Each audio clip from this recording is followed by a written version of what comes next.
Subject matter experts, SMEs. These are interviews that you are going to do a lot as a copywriter, especially if you work for a wide variety of clients.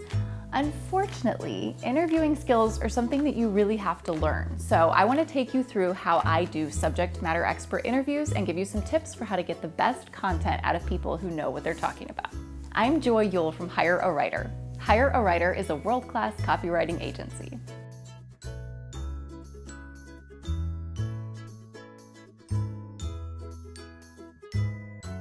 There are two really motivating factors for insisting on an SME interview as a copywriter. The first is if you're facing an industry that is very topically dense. So I'm talking like engineers, medical, even a lot of SaaS and tech, anything crypto, research and development, legal, right? So anything that has really proprietary, very specific knowledge, if it's a vertical like that, you're gonna want an SME interview. Otherwise, you're gonna end up with material that you basically found on Google, right? It's gonna be very superficial and it may not even be correct. The second is if you are doing anything other than top of funnel content. Okay, so top of funnel is your most entry level content. It's out there on the web for the entire world to see and it needs to be completely understandable.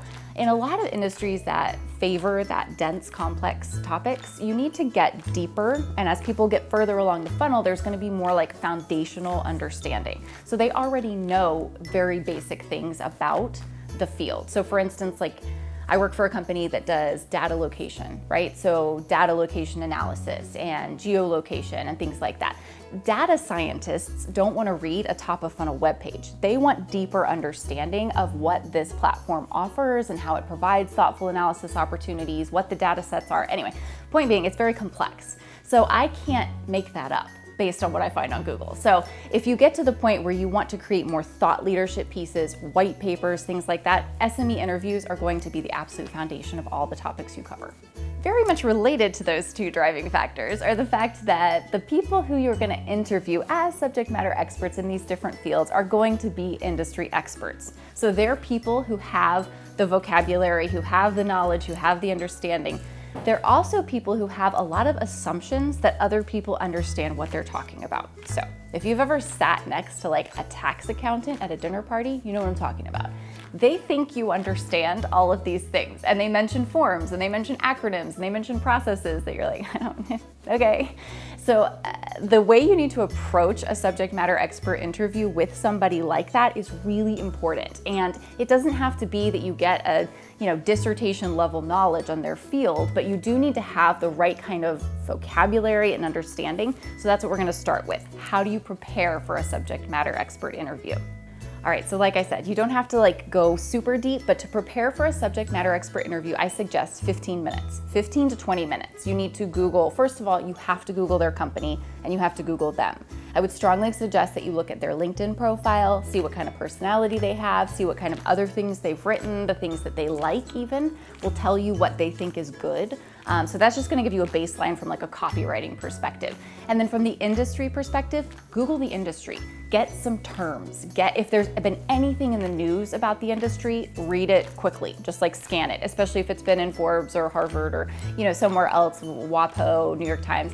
You wanna make sure that you come looking like you know what you're talking about. Again, it doesn't have to be in-depth in hours, but take 15 minutes and acquaint yourself with the universe so that when you sit down for that interview, you have something meaningful to say and you establish a baseline of trust.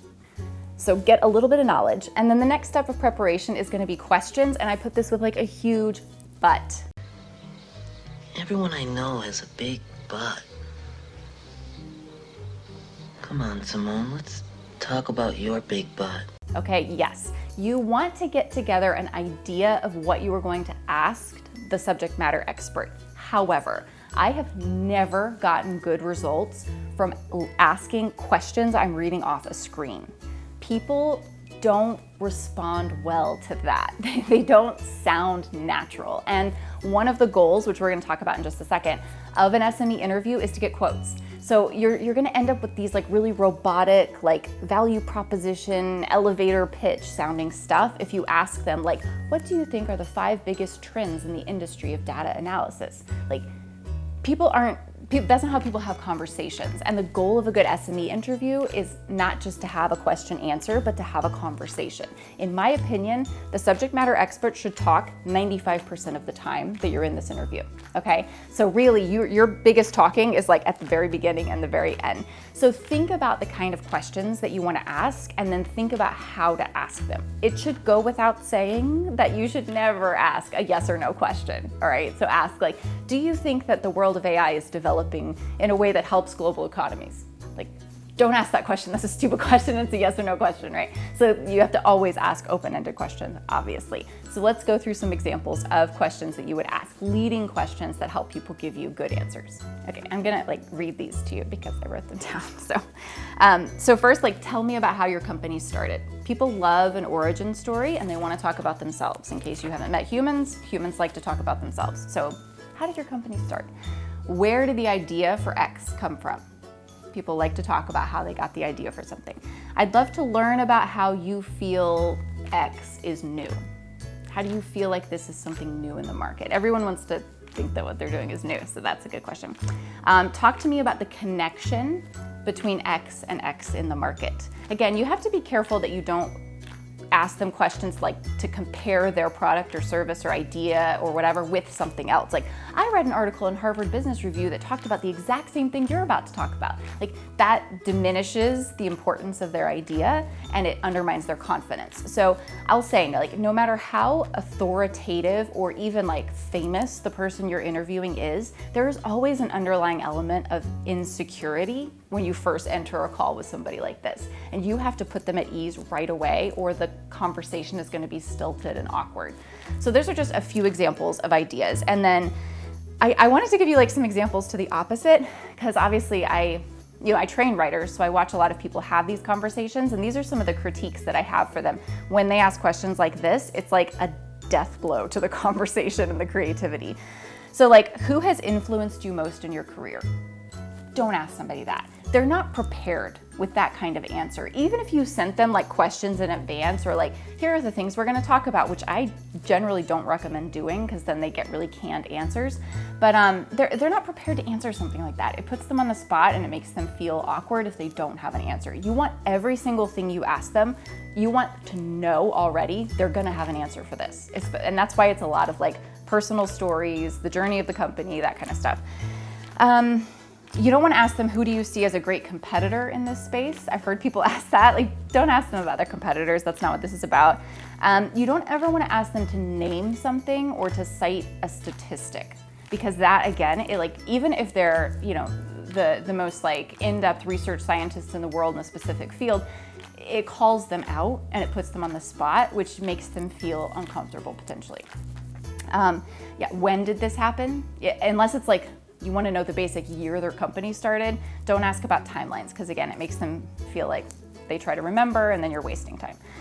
And then you don't want to ask for like quotes. Like, could you share a meaningful quote about something, Like, people aren't ready. People don't have that at the recall. So you need to make sure that you, again, ask questions that you are just like completely confident they're going to have an answer to and that lead to a story instead of just a fact, right? Because the goal is to get quotes, and you don't want a quote that's a fact. You can get that from their website. The goal of an SME interview is to get way deeper, to get way more personal, to really understand them as a thought leader. What do they have to say about something important? So those are my kind of like ideas about how to form your questions, which again is the step of preparation. All right, so you spent your time, you Googled them, you got an idea of the industry, you got some conversation ideas together, you get on the call with them, right? So I find it is absolutely my job to set the expectation for the conversation. You don't want to just get on and be like, hey, how's it going? Like, you need to have a plan to be professional, and obviously it should go without saying that you're punctual, you get there a minute early, but not 5 minutes early, right? That you get there on time and you're ready to go from the second. You've got your notes open, your research is done, you're ready to rock. They should know that you're going to record the call in advance, you know, all that. So I often find it's best to get on a call immediately and introduce myself. Hey, I'm Joy. I'm so excited. You know, thank you so much for sharing your time with me today. We're going to talk through some of this. Here's the angle of the article, and do you have any questions before we get started? don't spend more than like 10 seconds in this phase of the call, because this phase of the call is going to bear no fruit for your article. Okay. So typically then they'll introduce themselves, yeah, no, I don't have any questions. All right, that's great. Let's go. So make it really clear from the beginning, you are confident, you are in charge, you have a plan. Okay, so make sure you set that expectation from the beginning. Don't get into the weeds. Like I've encountered this a lot where they're gonna be like, well, where is this article gonna go? Or when is it gonna be ready? And I always table that until the end, because you have to get the creative stuff, and the creative stuff is the important part. So leave that until your 60 seconds at the end, which we'll talk about in just a second. So hey, we'll talk through all the logistics at the end. So I'm so excited to, don't even let them answer. I'm so excited to, and go into the conversation. So let's get into a little bit of how you guide the conversation and what to look out for to get the best out of somebody. Once you get into the actual interview, you have to remember, you as the interviewer are the one guiding the conversation. So you have the opportunity to tweak in the right way, to ask leading questions, and to make sure that you're staying on topic. It's great in advance to know if you like I said in the intro, if you have the angle in mind that you can share with them. I very rarely share the title of an article with a subject matter expert, because it tends to suggest something to them, and they're the expert. So it may be that they end up going into something that you're like, whoa, that is gonna make a way better angle or whatever. So you don't wanna lock yourself into something, and you don't wanna box them in either too much ideologically, because they know what they're talking about. So I would say generally have an idea of the angle, don't really share the title, and just kind of launch right into the conversation. Start your questions. Tell me about the journey that your company has taken over the past 10 years. Talk to me about how you got the idea for, and start asking those questions. And then honestly, I barely make a noise, probably. They will start the train. And they will, they're experts. They want to be asked about these things, and they want a rapt audience. And the only note I'll make is that, and I'll give you a couple reminders in a minute, but you need, especially if you're on Zoom, which you probably will be, and I really suggest a video be on for all of this, because it feels much more personal. Make sure you engage with the camera. So it's a skill. I type the whole time, right? Because I very rarely want to watch the video back. I really just want to use my notes, but I always record, and I type as I go. I'm on mute, typing away. I make sure I've trained myself to watch the screen the whole time and to react, because they're watching you, and they want to make sure that, people are conditioned to take cues about how they're being received. So if they say something that you can tell they're proud of, or that they think is really interesting, just use your people skills and be like, oh, that's great, whatever. Even if you're on mute, just be emotive and animated, because it makes them more excited instead of just feeling like they're talking to a blank wall or a blank screen, right? So you want to make sure you're listening, because it kind of affirms, oh yeah, that was a good way to put that, and whatever. And that kind of builds their confidence and their energy throughout the conversation, instead of just them monologuing the whole time while you're kind of typing in the background, okay? And then I have 3 tips through the course of the conversation with a subject matter expert. First, you can interrupt them. So some of them just they go from tangent to tangent to tangent. And not everybody who's an expert in their field is a great communicator, right? And so sometimes if you're I kind of do a time check for myself every 10 minutes. Usually I do 30 minutes for a subject matter expert interview. First minute is intro, minute is outro, and then the rest in between. So every 10 minutes, I'll kind of gauge, are we on track? Have we gotten about a third of the way through the ideas that I need to get to make this article good and substantial? And if we haven't, I'll jump in and ask another question, right? To kind of ping them along the way. So you are responsible for kind of timing that and making sure that you don't spend all your time on the history of the company, and then you only have 3 minutes to talk about what they're doing currently, right? That would be very imbalanced. So I would just say you have the right to interrupt them, and that your time is limited. So you do not want to spend 3 hours with a subject matter expert, unless you're ghostwriting a book maybe, right? But you want to make sure that the time is used wisely. And I will say most of what you need, you will probably get in a total of 5 minutes. But they have to do the travel log in order to set context for themselves, and sometimes just because people are wordy, right? So they need to you have to kind of keep them on task, and then remember your time is limited. And then the third point is that you don't have to fill dead air. So I've watched a lot of, especially newer interviewers do this, where it's you ask a question and they kind of look off to the side and they're kind of thinking, and you you aren't sure if so you start to clarify, well, what I actually mean is da. I find there are just some people whose personalities require a minute to think through what they want to say and then say it well. So I've really disciplined myself to like, don't take the mute off, just sit quietly, nod, look at the screen, okay? And like give them a minute to respond. So you're not responsible for filling the dead air, and sometimes you get the best quotes right after somebody's taken a minute to think about it. So there's just kind of my blanket recommendations for monitoring the progress of the interview. All right, so you've gone through the whole journey, you've Googled them, you've learned the industry, you've asked great leading questions, you've kept your mouth shut and typed furiously while making good faces and nodding.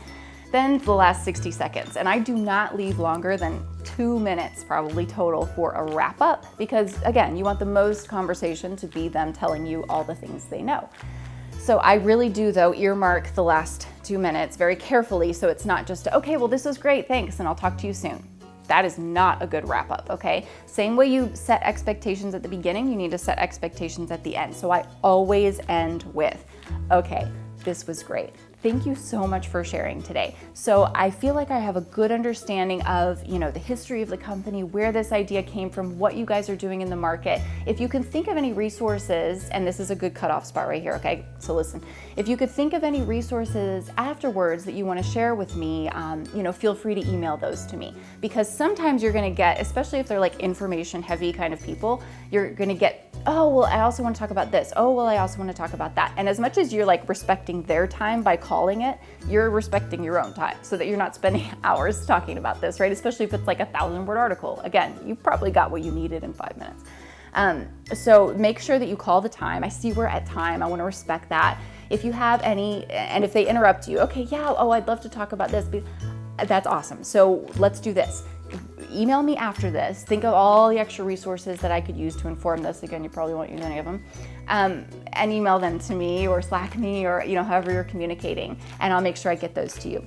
Here's what's next. In the next 3 days, I'm gonna get you a draft of this. You're gonna have the right to get in there and fix anything, especially anything in quotes. Make sure it really sounds like you and that you're happy with how you said things. Refine it. We'll work together to make sure that this becomes great. So I wanna set an expectation for timeline, and I wanna set an expectation for editing right. So how much right do they have to edit the content? Set the expectation right there. Because it's sometimes, especially if people are very, very specific and entrenched, they're gonna wanna go through and make everything different, right?